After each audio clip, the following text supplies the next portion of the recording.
I'm Al McFarland. Welcome to the conversation with Al McFarland. I'm glad to be here. I'm glad to have you along. I think this is our last live show until the next season begins in January. Between now and then, we'll be still coming to you daily, presenting kind of the best of great shows that we've done that we think you will appreciate seeing again, or if you haven't seen them, you can still stay connected. So we'll be here every day at 1 o'clock, but with shows that are already recorded or shows that have run before that we're presenting encore presentations of. Well, first of all, thank you for being part of the conversation with Al McFarland, for watching. Thank you for questions and comments and recommendations. We want to invite you to support this work by becoming a subscriber. How do you do that? We're streaming this program on about 7 different platforms, but the platform that we're using to develop our metrics case is YouTube.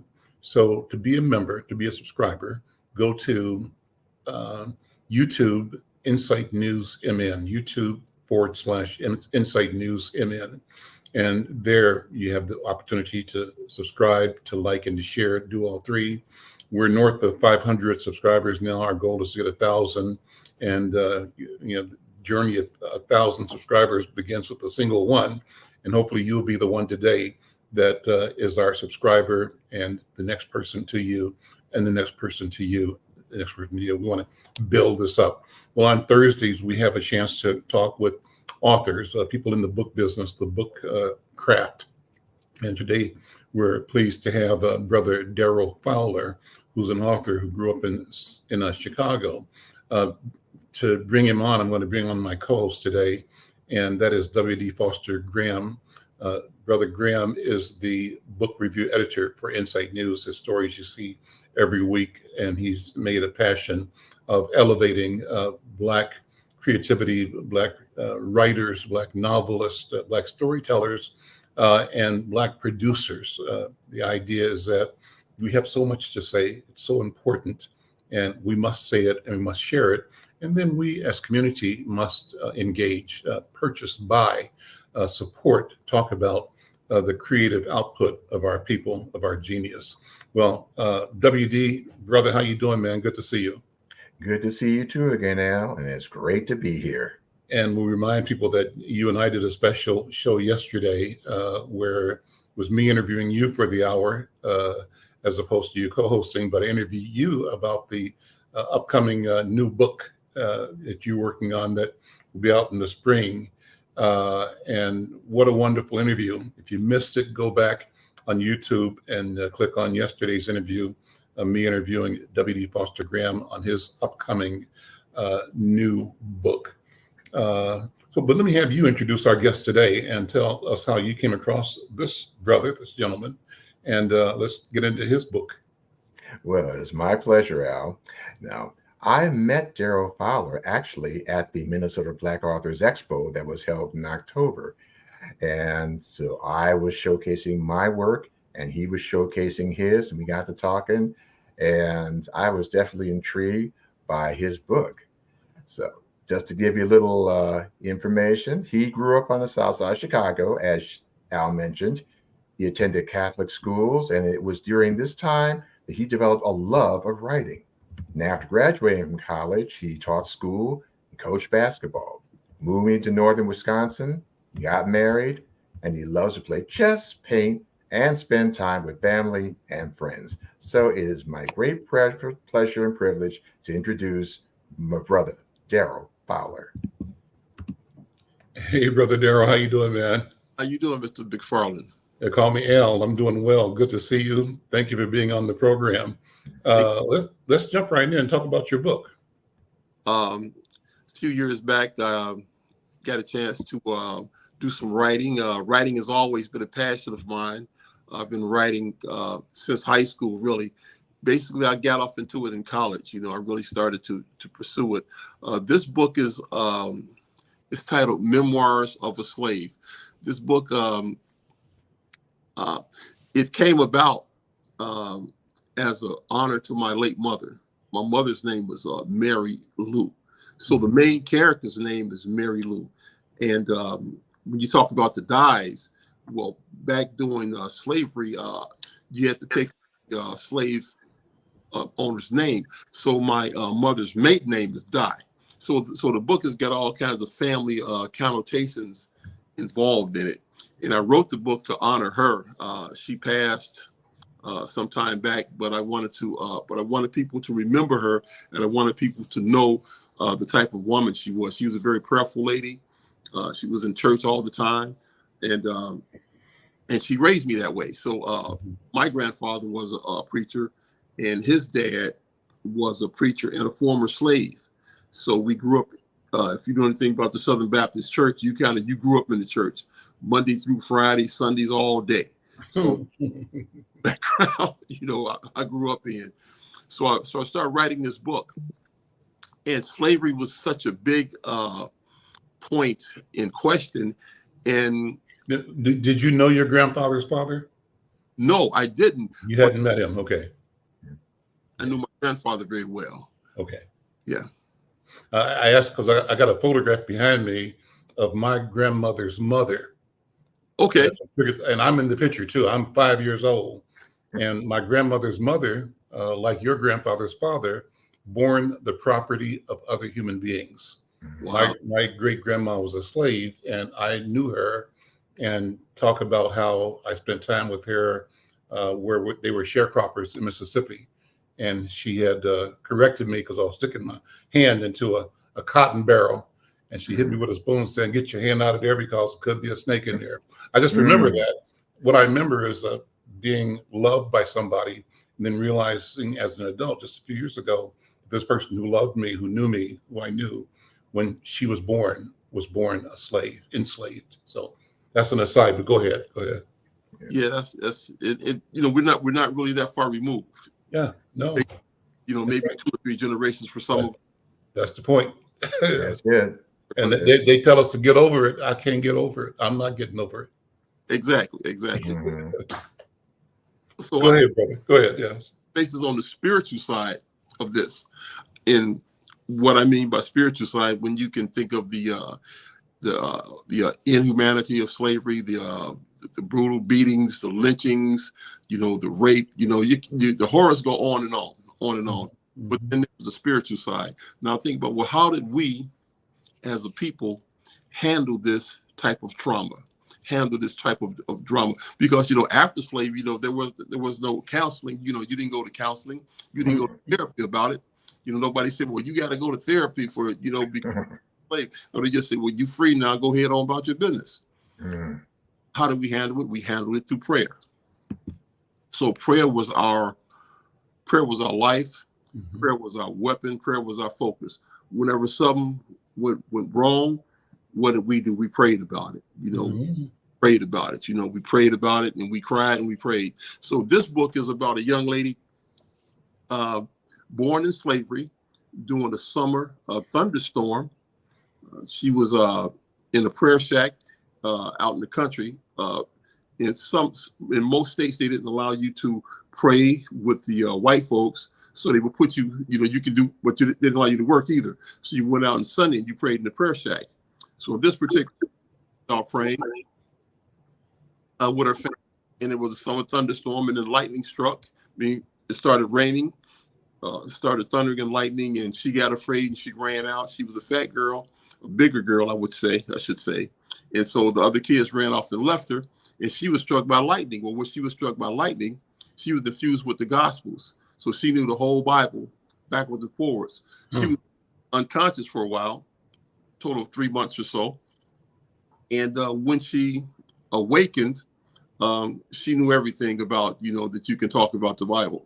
And she explained that to her family, to her friends, word got back to the slave master about what this young lady knew. And that caused an uproar. And they came and they took her out from the family and they put her in the big house. And this is kind of just the beginning. When she was in the big house, her prayer life continued. The horrors of slavery, the objectivity of women, things like that. Her being a woman,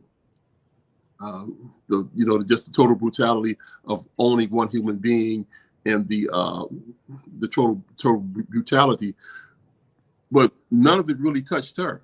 Mm-hmm. Her prayer life was so emphatic that she would pray, and when she would pray, she would be heard.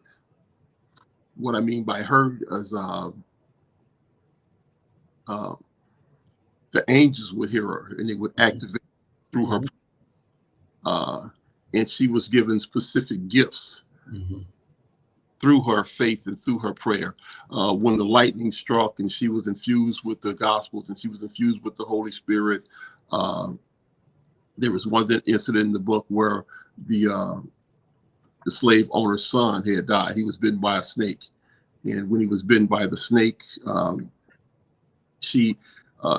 they called for the doctor. The doctor couldn't do nothing with him. They took him upstairs. The mother was upset. It kind of upset the whole family because this was a little boy, and he was dying, and he passed.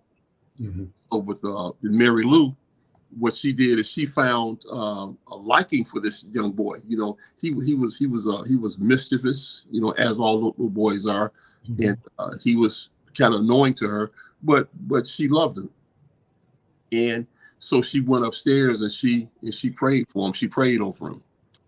She laid her body upon his body, and she prayed. And when she got up and prayed, she walked out of the room and he was walking with her. So she raised him up. And this is just one incident of her determination in prayer. There is another instance. I'm going to talk about something down the road. She was allowed to have prayer services. The owner's wife, she had found favor in her eyes. The owner, her husband, he didn't really care for it too much, but the mother found favor in her eyes. So she was allowing her to have prayer service.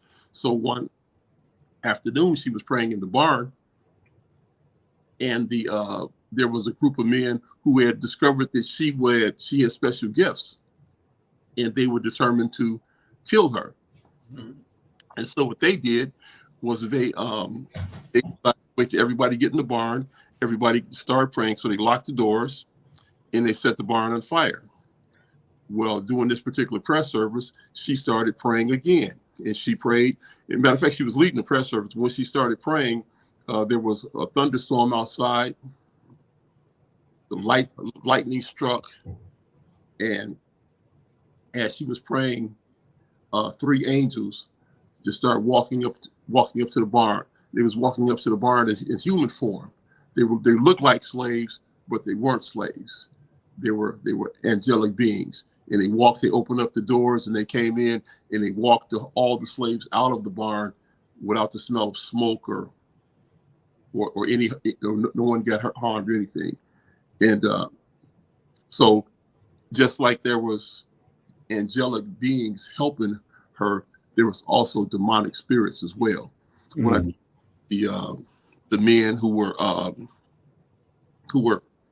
trying to kill her, these guys were led by demons, possessed by demons. And what I mean by demons, I graphically describe the demons with talons, gross creatures, and what they would do is they would attach themselves to men who were acceptable to demonic possession.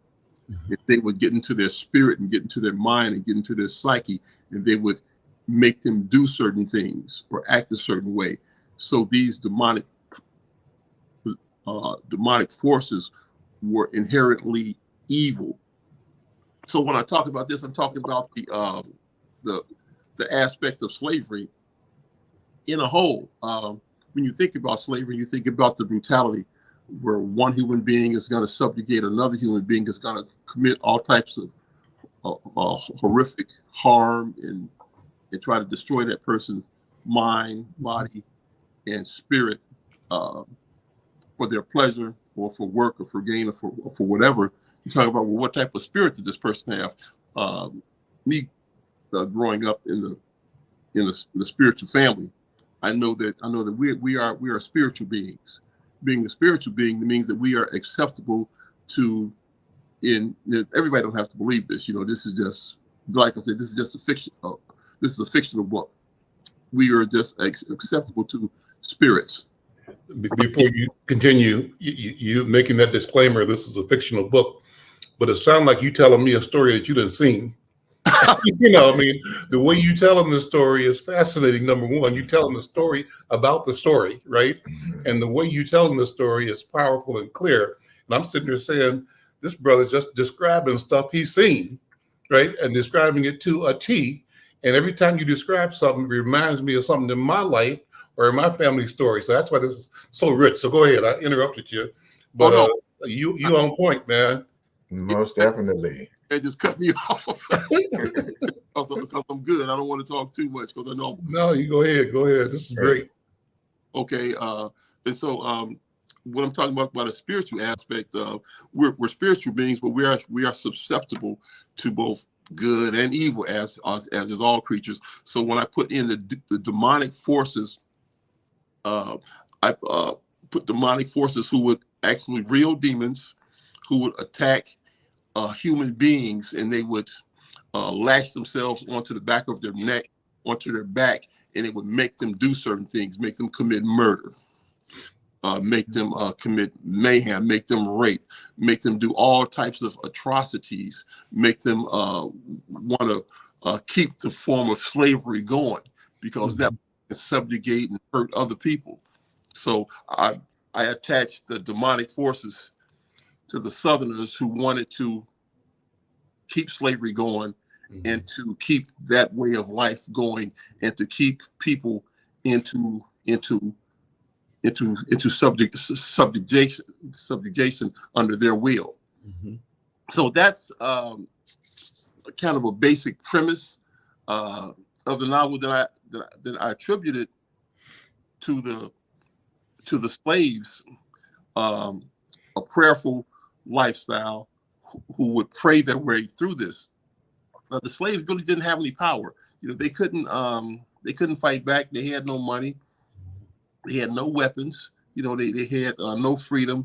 So their weapon was prayer. But the only thing is, when they prayed, their prayers were heard and their prayers were activated. And I'm writing the second book also, but the prayers led to the freedom of us as being slaves. So that's where eventually it's going to go. At the ending of the book, like I'm giving a very, very quick synopsis, there was a battle. And during the battle, you have these demonic forces, they're attacked onto evil men, and they're actually turning guys almost into demons, because they're trying to do everything they can to Mary Lou. By this time she's married and have a child. They're trying to do everything to harm Mary Lou and everybody who knows her. They want to destroy him. They want to kill him. But then she has these angels with her. When I talked about the angels, Barak, Japhel, and Raphael, the angels, once they manifested herself earlier to her, they stayed with her, guarding her. So whenever she was traveling, wherever she was going, she had these angels. She had these protectors. And so these angels and these protectors, they protected her, and they kept her away from danger. They kept the people that she was with from danger. Well, most of them, some of them died, So, but that's all part of the story, just to create some intrigue in the story on the on life and death. And then at the end of the story, there's a battle where these demonic forces that get together and they're trying to destroy Mary Lou. And she meets a white family, and the white family takes her in. And the white family, during this time we had whites who were very much against slavery as well. And I got that in the book as well, where they would take in the slaves. It's pretty much the Underground Railroad, and it by whites at this particular time, and they would take in the slaves and hide them and feed them and clothe them and move them on. With this particular family, she took in Mary Lou. But this group of Southerners, these Confederates, they was going to kill Mary Lou and the whites as well for taking her in. You have any questions? Oh, well, I would say this. When I read your book, and what drew me in was your take on slavery as spiritual warfare. And that you just so accurately describe certain elements of that.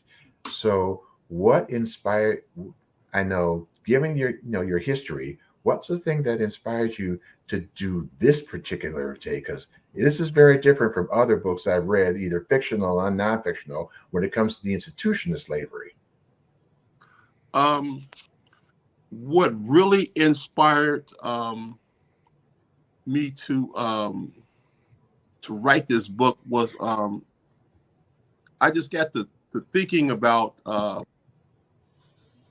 the inhumanity and the injustice that the institution of slavery and Jim Crow and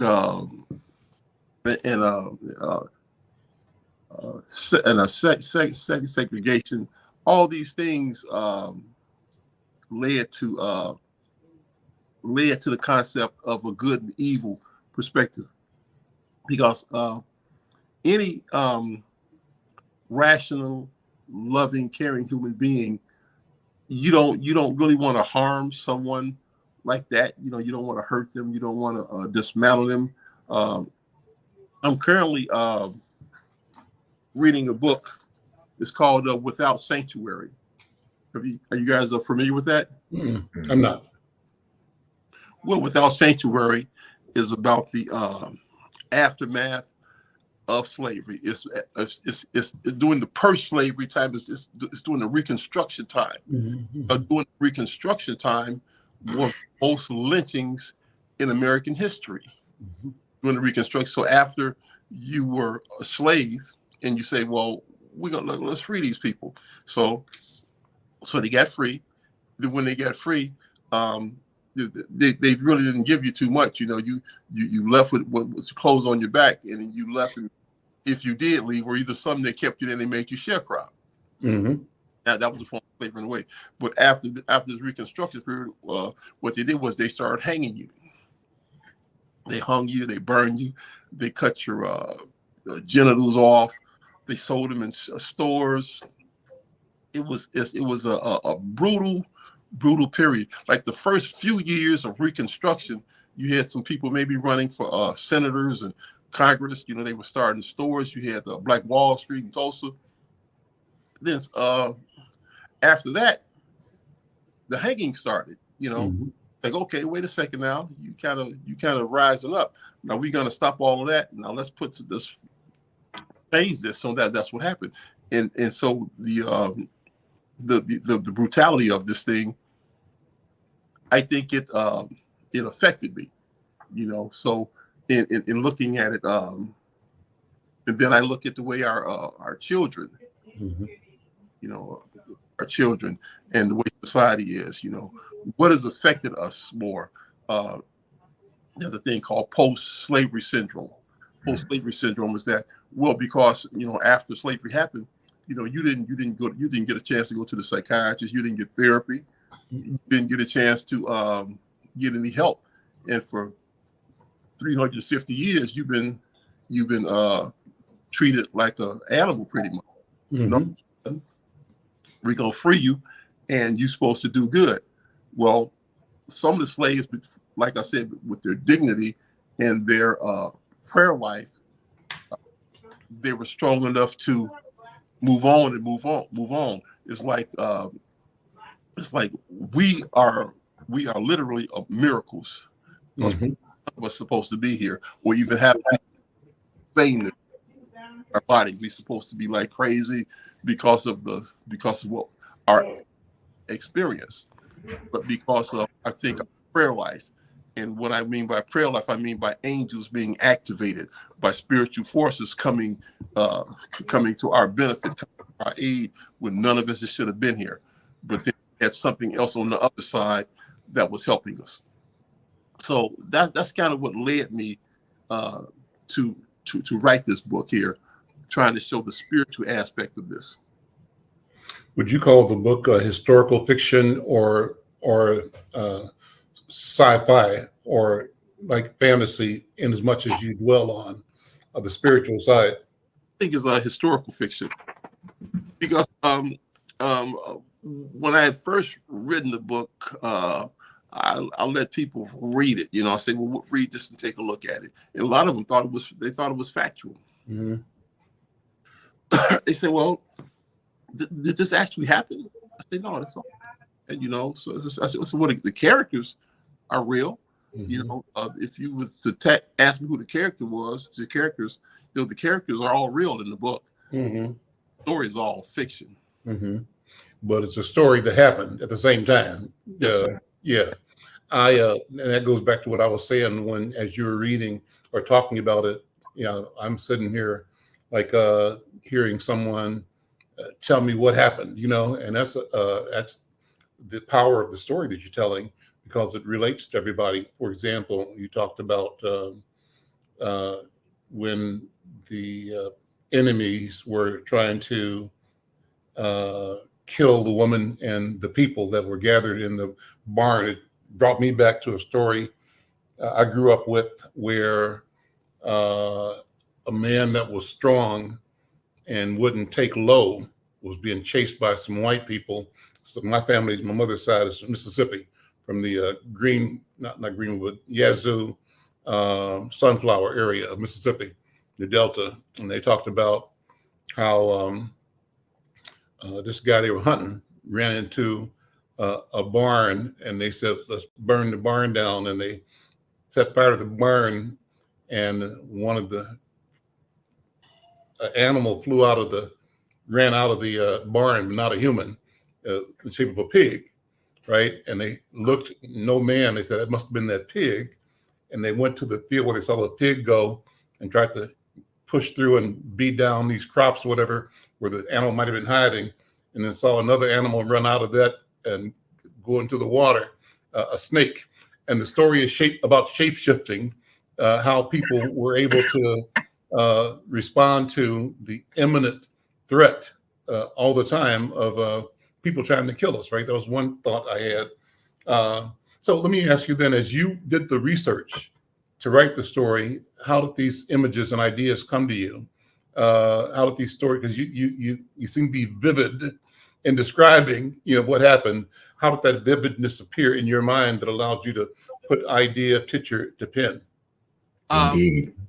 I did quite a bit of research. I do a little bit of reading. I don't read as much as I would like to, but I read. I'm fascinated with our history. I'm fascinated with where we're from. I'm fascinated with Africa. I'm fascinated with our history. Not just coming over here in 1619, but I'm fascinated with where we came from before 1619. I'm fascinated with the tribes we came from.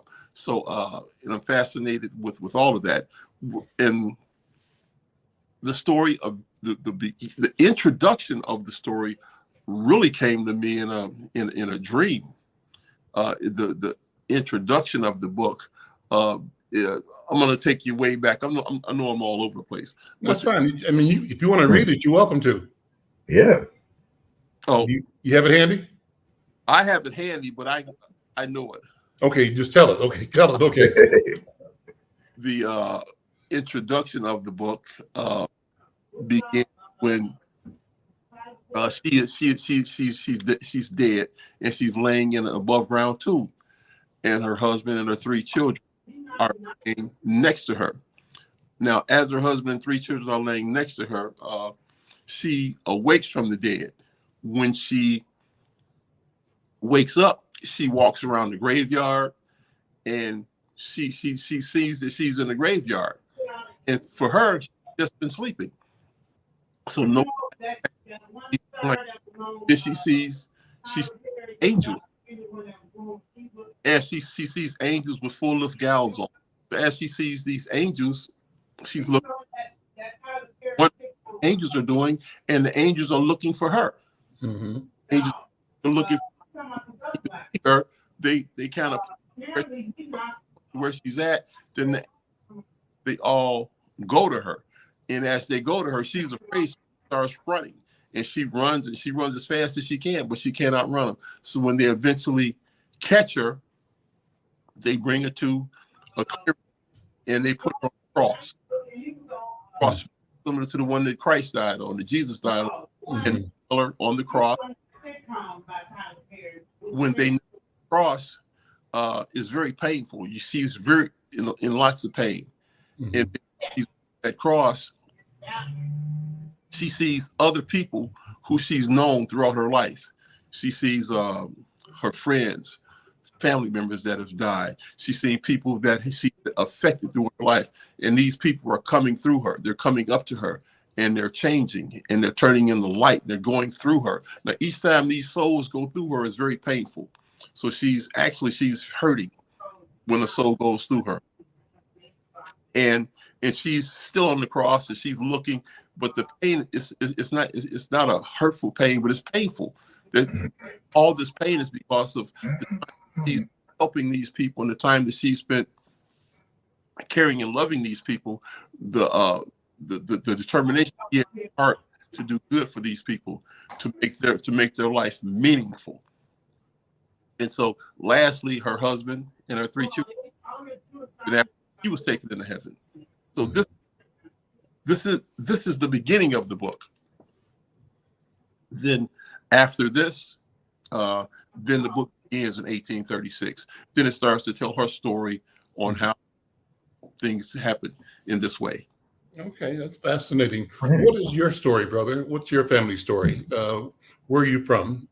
Where are you now, actually? You in Wisconsin? Yes, sir. I live in northern Wisconsin. Okay. I live in western Wisconsin. Have you ever heard of Rib Mountain and Schofield? I'm way north.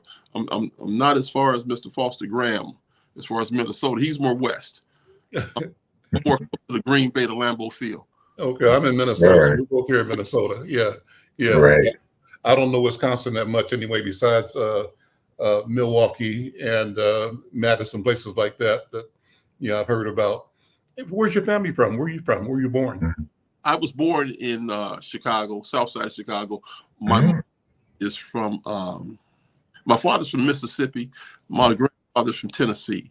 So when we go to family reunions, I go down to Mississippi, I go to Tennessee, all down through the South down there, you know. Where do you go in Mississippi? We used to go to Jackson, Mississippi. Okay. A few years ago, right after they hit the hurricane, I forgot the name of the hurricane, but they had a hurricane down there. We went there after they had rebuilt everything. They built hotels up and everything. It's really nice down there now in Jackson. Okay. My wife's family is from near Jackson as well. She's from a town called Crystal Springs. So we used to go there 2 or 3 times a year. Haven't been a lot since COVID, but we used to make that a regular trip. And I love Mississippi as well. And I only visited my mom's side up in Sunflower a couple of times, but want to get back there again just to get a feeling of that community where they all grew up and where they came from, and the stories that we heard put places to the stories that we heard. And so you said you were interested in Black history, African history beyond 1619, 16 what did you mean by that? What's the expression of your interest, and what's guiding you, and what are you seeking to know, to learn, and to do as you examine history? My question, where were we before 1619? It's usually, when they talk about our history, they talk about, well, we came, it began in 1619. Like we just puffed, all of a sudden we just here these Black people are. The thing is, well, what food did we eat? What clothes did we wear? What was our language? Where did we live? Some of us were from Northern Africa, some of us from Western Africa. Who were we as a people? So in saying that, so I do research, try to find the things out, who we were, what language did we speak, where we come from, not just in that ancestry.com, because I've done that as well. But in the history books, if we was to look back into history, back into say the slave coast, or they call it the Gold Coast, or what they did was they took Pacific slaves from Pacific places and they brought them over here. So when they did that's what I mean by to know where you're from, or town you're from. I'm getting out. So I have a cousin. Now she is a female, but her interest is so much that she goes to Africa. She goes to the castles where we were enslaved at, and she goes and she walks through there. Now, and the thing is that she goes through there, and I guess if you go, they call it the point of no return. Well, when you go through there, you go into one room. Well, one room has got a bigger door because that's when you first go through. If you can fit through that door, then you go under there, and then they got a hole that's in the ceiling that plays music, church music, and you walk through another door. After you've been in this hole for maybe 3 or 4 months or something, you lose weight. They put you through another door. Then after you lose more weight, they put you to another door. But these doors are dramatically smaller from size. Then after you've lost enough weight, you can go through that door. Then you can go out to the beach, and they can put you on them slave ships and bring you over here. So we as a people, we've been through lots and lots of tragedy. So what I did in this book is Memoirs of a Slave, is to try to put some of that information on paper, and so that people will know that this is not just a physical war, a physical thing. That this is spiritual. This is all spiritual. This is all about the spirit that is in you. And I think it's when I went to that Minnesota Black Authors Festival, it was beautiful. I really met some beautiful people there. Off Graham, I met Miss Nims. It was a very, very beautiful experience. I really enjoyed that, and they embraced. Lost. There you go. We lost you for a second there, but you're back. No sound yet, though. No sound. Yeah. You might need to sign out and sign back in and come back. WD and I can talk. Just reboot. WD, what you think? I'm going to ask Brother Darrow about his results from Ancestry. Because I've done that, so I have a deep interest in genealogy and history. Have you done Ancestry? Have you done your family tree or anything? Well, I haven't done ancestry, but what I have done was talk to the elders on both sides of the family. So when it came to my father's side of the family, I didn't realize how big it was. Now, father's side of the family has roots in Junction City, Georgia, which is what I call a sneeze town between Macon and Columbus. And so we have a family historian. Her name is Annie Bell. And she showed me pictures of my ancestors going back into like the early 19th century.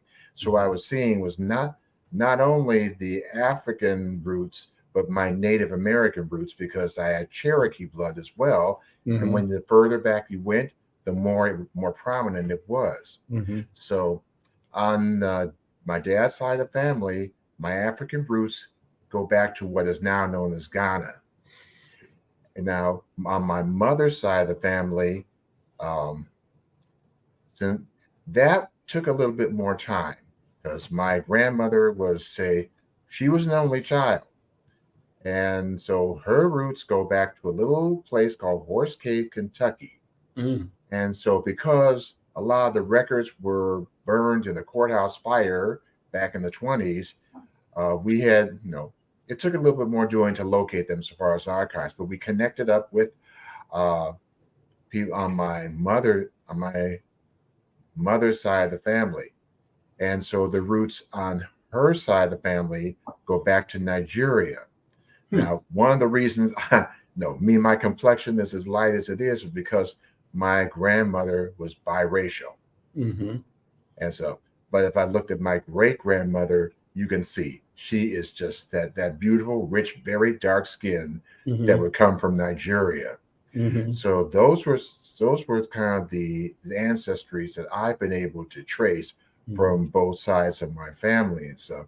Because I know I never knew my great grandmother because my grandmother brought her family up to Duluth, and I realized kind of the pain it had because since she was only a couple of generations removed from slavery and Reconstruction, it was a subject that was very painful for her to talk about. So oftentimes we had to find out about these things through other sources. Let's take a break and come right back. I think Brother Darrow is back, and we'll continue the conversation with him. I'm Al McClaurin. This is The Conversation with Al McClaurin. We'll be right back. Are you or someone you know recovering financially from the COVID-19 pandemic, the lockdown, or any other reason? If so, help is available. Findhelp.org is a site to find a wide range of resources, including food, medical care, and more. The best part is based on your zip code. Visit findhelp.org, enter your zip code and the service you need. You'll get a map directing you to the organizations that can help you. Help is waiting at findhelp.org. If you need help starting anew, findhelp.org is the site for you. Brother Darrow, you back now? How's your sound? Yes, sir. I'm back. My sound is back. Got you. We hear you again. So that stuff happens. Technology, stuff will drop us every now and then. But I was fascinated. You said you did ancestry. What did you find out about your family's lineage and Africanity? What's your mixture? We're from the Igbo tribe, and we came out of West Africa, Igbo and Nigerian. Okay. How does it make you feel? What does that do for you to learn that? Really, I think I did it for more of the knowledge sake. I don't plan on going over there, so anytime soon. But I did it for knowledge, just to know about where my ancestors were from, to know where my history is from, and I did it so that I can tell my children and give them some knowledge and some information. Sure. Well, let me recommend that you do go. I've been to West Africa several times and to East Africa as well. And like your cousin, I've been to the slave castles, the dungeons, and I've gone through that experience. So I understand the personal feeling that you get, the overwhelming sense that you have when you walk those trails. I went through in Ghana, a place called Asan Manso, and that was the last place. It was a river where people that were captured from the inland were marched down, and they'd be allowed to bathe one last time at this river. Then they were taken down to the coast to go into the slave dungeons at Elmina or at Cape Coast. So, that story is real. I was there also to witness the repatriation, the reburial of a woman from New York whose body was exhumed, and when they were digging and found these slave burial sites that had been, commercial properties had been built over, and they had gotten her body and shipped it back and had it buried in Africa. I was at the burial of that body in Africa, in Ghana. So it's a fascinating thing. It's worth going. If you ever get a chance to go, you should go. It'll change your life. What I discovered, and here's when you go, you're going to find this. When you go to all those towns down south in Mississippi and in, I think you said Georgia, Texas, your family, or Tennessee. Jackson. You see our people, and the same characters you see in Jackson or rural Mississippi, you see the same characters in Tennessee.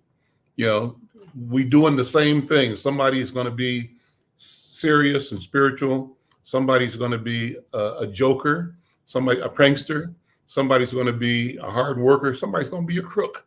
You know, and all of these are personality types that make up community that humans occupy. And so, what I discovered, I believe, is when I went down to where my wife lived first in Crystal Springs. We were sitting on the porch, and across the road from the porch is a pen for chickens, chicken coop, and all these chickens start making a lot of noise. So the cousin from 2 doors up come out the house with a shotgun, walk into the chicken coop, bang, kills the snake, walks back home, all in a day, right? That's kind of what happens, life in the rural community, that everybody is there doing what they do to make things keep going. And then I took her for the first time to my father's side, where he grew up in Jamaica, up in the mountains, Blue Mountains, right? Sitting on the porch there, watching people go to work every day, come back, killing a live goat, you know, having that goat for dinner the same day or next day. Same people, same thing, same characters. Then to get to Ghana, get to Uganda, same people. The things we do on the day-to-day are basically the same. And all of us have a common aspiration to be, you know, a decent human being by and large, you know, and to be a person that our moms and dads can be proud of, and to be a person that our children can be proud of as well. And so I think that you're telling the story of you know, using your imagination and your research to talk about the experience of an enslaved person is a way of telling and sharing knowledge that's important to us. Just my comments. WD, jump in here. Well, in telling the story, because you're always reminded that knowledge is power, and the fact that we come from an oral tradition now, and one person who did that so well was Alex Haley, because Alex Haley came to my college back in 1974 before he published Roots, and basically told the story, which is inspiration for sharing a story, which you are doing, Brother Darrow, because he traces back the fact that when you pass down the stories from generation to generation to generation, and when he was looking back on his roots, he said, there's a griot somewhere on the continent who knows all the history, who's been passed down these stories. So what you're doing is so important, because if we don't share those stories as a legacy to our descendants, who is going to do it? When did you meet Haley, Alex Haley? It was my senior year at Luther College. It was 1974. So you trust and believe, at Luther College, all the Black students were sitting in the front row to hear this man share his story, because we never experienced that before, because we only knew as far back as the quote, slavery era, but not going across the water to the continent. And yes, so when you talked about Kunta Kinte, that was a whole new element, just took things to the next level. I met him. He was in Worthington, Minnesota, when I was going to the community college there, and he came and spoke to us. This was like in 60, might have been 68, 69. And he was working on Roots at that time. That's what I was asking, was he still working on it? Because I forgot when it was published. But he was on a tour talking about the autobiography of Malcolm X. That's why the college brought him in to speak. And so he came by our house, my parents' house, just for food and socializing, because we were one of the few Black families in that town in Worthington. So we spent the evening with him at our house. And he had a briefcase. I said, what's in the briefcase? He said, it's a manuscript. What is it? He said, well, the working title is Before This Anger. Can I look at it? Nope. Can you show it to me? Nope. He took it everywhere he went. But that's the book that he said ended up being Roots. So I had the fortune of being around the creator of this masterpiece work as it was being developed, and get a sense of how he hovered over this, piece of work because it was that important. Well, so Brother Darrow, what's some more books you're coming up with. What else you're writing? Uh, I saw another book. There's another book. Bring it up. The lessons. Cooper, bring this one up. Okay. There's another book there. That's the Memoirs. Those are two covers of the same book. yes, that's the new cover. Okay. The new cover is the full length of, Mhm. and the other one is the fine arts cover. Okay. Okay. Great. Oh, I have a children's book. This that I Yeah, just saw that. Bring that up, Cooper. Okay. Talk about that. Oh, that is the Town of 123. That is a book that my daughter and I put together some time ago. My daughter was having a hard time reading. I guess she's about maybe 4 or 5 years old. So what I decided to do is I decided to draw some numbers, and I gave the numbers names, and I let her color them. And so we worked on that together. So that's the Town of 123, and it's for it's for the little children from ages pre-K to maybe third, fourth grade. Mm-hmm.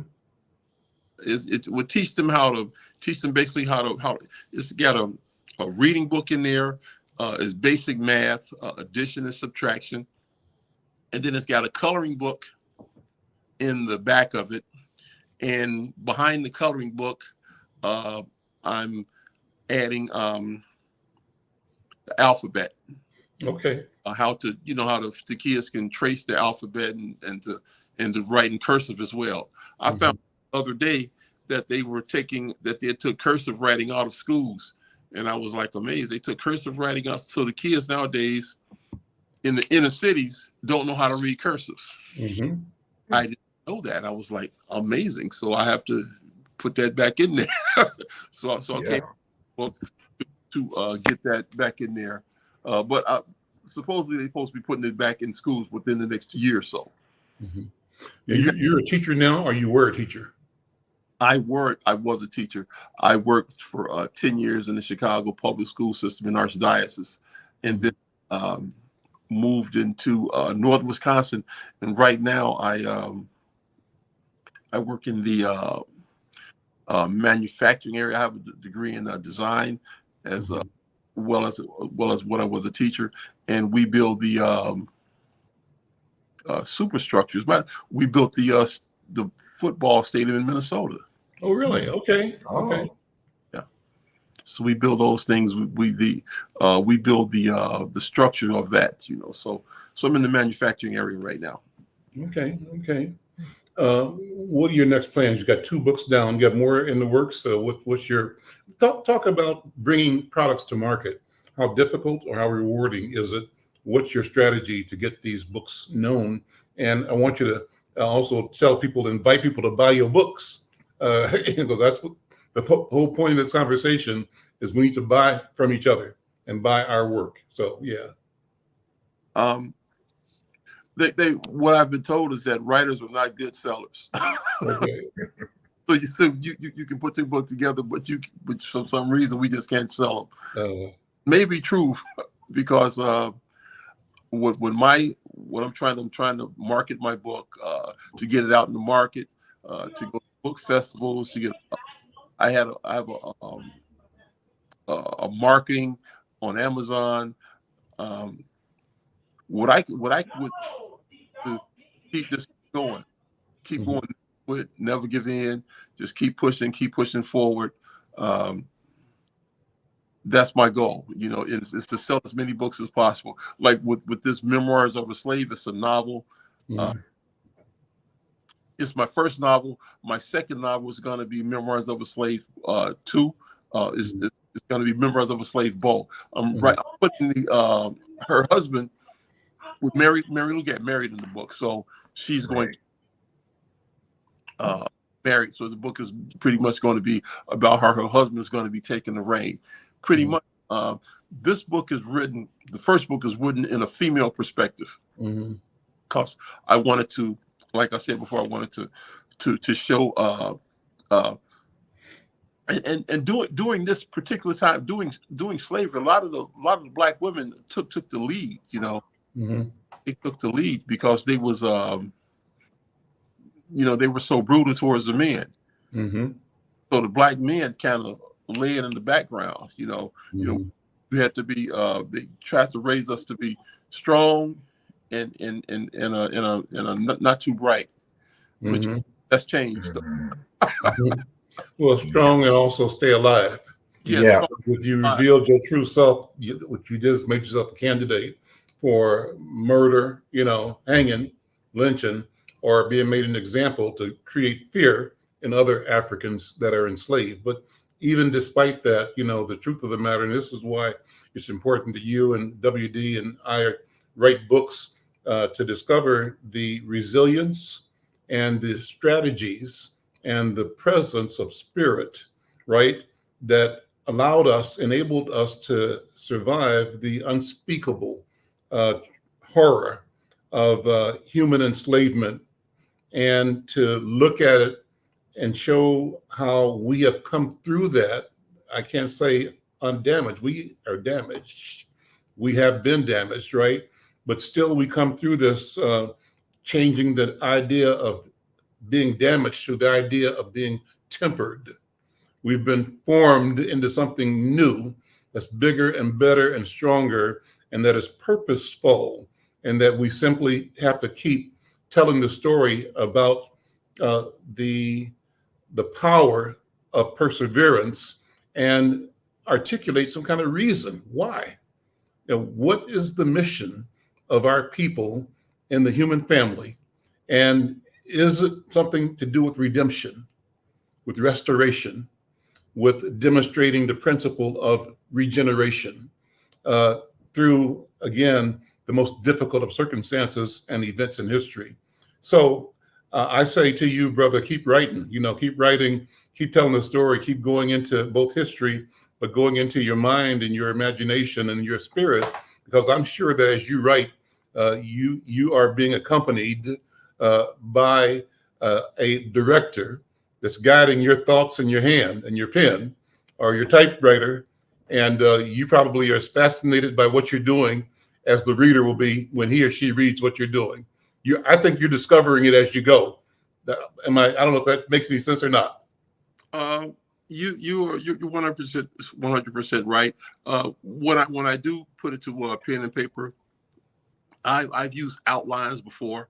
I've written outline. I tried to follow the outline and try to do this, but then I'll be, sleeping at night or something, and I'll have a dream or something, or I have to get up and I have to write that down.